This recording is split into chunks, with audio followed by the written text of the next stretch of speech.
So I, like you, am a parent of children that are young. I have older kids, but I also have a 5-year-old and a 3-year-old. So I was wondering what I'm going to do with them when I'm at home. As you can see in this picture, this is exactly how I felt when I first found out. But don't worry, because help is at hand. I have some ideas to entertain the little ones at home for free, which I'm sure, as many of you know, is a big deal for parents of little ones. My first game is called Jelly Beans, or All the Beans. Basically, you ask the children to pretend to be beans. So if you say string beans, they've got to stretch up really high. If you say broad beans, they've got to make themselves as wide as possible. And if you say runner beans, they get to run all around the room. If you say French beans, they place their hands under their chin and they say ooh la la. For some reason, I don't know why, all of the kids love this one. Jumping beans, obviously they jump around, and if you say to them be a baked bean, they've got to curl up as small as possible in a ball on the floor. The final set of beans is jelly beans, which is wobble and shake like jelly. Mr. Bean, which is one that we made up, was to do the Mr. Bean dance. And beanstalk, as in the story, do the bear walk on the floor as though you're climbing a tree. We've had a lot of fun making up our own ones. I'm sure you will too. Okay, obviously some of these games can get a bit funny, and the kids get a little bit excited. You can always pause your kids. By the way, they remember this later on as well, and it's quite fun. Sometimes they can pause you when you're in different places, like at the supermarket, and we've told them that there's certain times when mum and dad can't be paused, but sometimes it is quite nice for them. This was from YouTube. They used to have this pause challenge, didn't they? And another one is traffic lights. This is another one of our favorites, especially when we're outside and we're going for a walk. My family, we like going for walks outside, especially when we go back to the UK.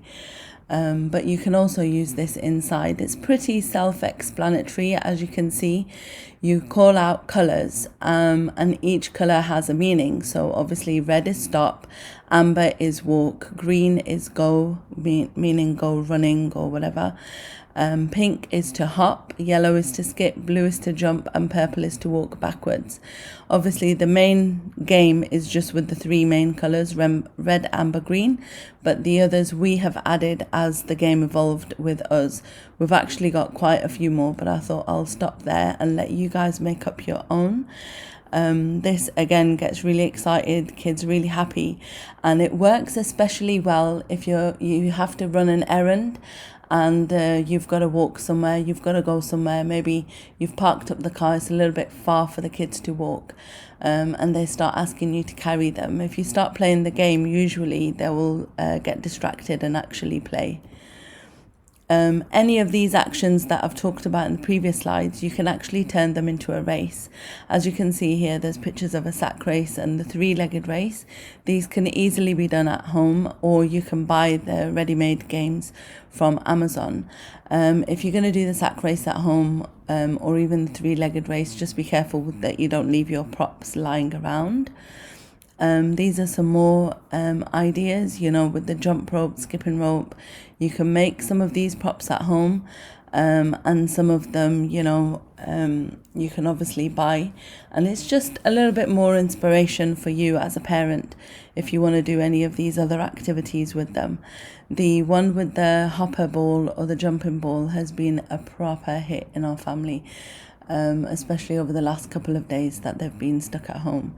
I don't know why, but it's just, they balance on the ball. They've done push-ups by putting their legs on the back of the ball. Just little games like that. And I think the more inventive that you get with the games, the more the kids enjoy it, because it's not actually, what the ball is supposed to be used for. Somehow they find that really amazing. Okay, the next game is Stepping Stones, also known as The Floor is Lava, as you might have seen on YouTube earlier. Okay, so you just basically create a path across the room and the kids jump from one over one to the next. If they fall in the water, obviously my game is called Stepping Stones, so there's water around, but you can make it lava if you want to make it more dramatic. Obviously it's up to you how you make it. You can make it harder or easier with obstacles, placing the cushions further or closer depending on the age of your children. This is just a really fun game, and especially more fun, I think, if the parents get involved. But if you don't get involved, if you're stuck, on the sofa for any reason, like a lot of the time, most of these games are actually made when I was stuck at home, and I had to be sitting on the sofa breastfeeding my little one, and my older two girls would just want my attention, and I would just be like stuck with things to do. So we kind of thought of these ideas, well, obviously researched them. Another way to play stepping stones is by creating an obstacle course with anything around your house, any toys that you have, like skateboards or the little scooters or bikes. They work really well, especially if you're outside. But even if you're inside, you can use tables, chairs, jumping on piles of cushions, just literally let your imagination run wild. Copycat is another favourite of ours, and it's so simple. It's kind of like Simon Says a little bit, which is another game that you can play, but Copycat is literally where they have to copy you. This one is another one where you might have to use the pause button here and there, someone needs to go to the bathroom or whatever.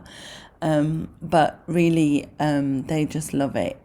Again, it's just a fun game, and it's actions, and they're entertained, and they're just copying each other and thinking of silly moves and trying to kind of make the moves harder so that the other kids can't copy them. Finally, we've got the good old blanket fort, and I'm sure everyone's done this when they were little, just get chairs and tables together, cushions, loads of cushions. The more cushions, the merrier.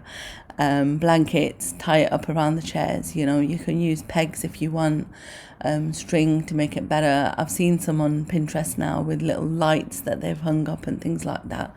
Again, it's just really fun for the kids, especially when you add in a bit of popcorn, cocoa, cookies, really helps them to get the right idea. So I hope that's helped you think of a few ideas you can do with your kids while you're stuck at home with them. And if not, let me know if there's any more ideas. Put them in the comments. Thank you for watching.